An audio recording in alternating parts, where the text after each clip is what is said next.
Violent clashes erupt in Cairo's Tahrir Square, again.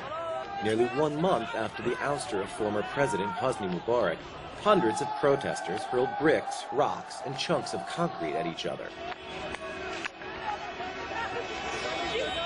Several were injured by the projectiles, which filled the air near the world-famous Egyptian Museum. The conflict erupted today as protesters approached Cairo's city center, seeking an end to the continued sit-in in Tahrir. Hundreds of pro-reformers have camped out here for weeks, despite several concessions by Egypt's military-led interim government, including the naming of a new prime minister. Earlier in the day, the mood was tense as passerbys tried convincing the protesters to leave the square.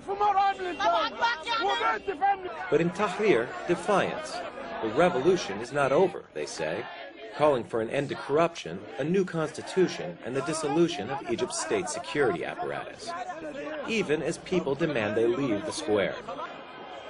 Hundreds more approach, screaming, "The people want an end to protests in Tahrir." And then, in a moment, tension turns to pushing, shoving, and eventually rock throwing.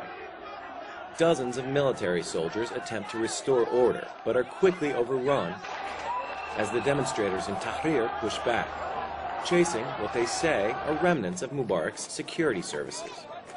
Others disagree, claiming the people camping in Tahrir are the ones paid by former Mubarak allies. The only certainty in Tahrir, say protesters on both sides, is that Egypt's revolution is far from over.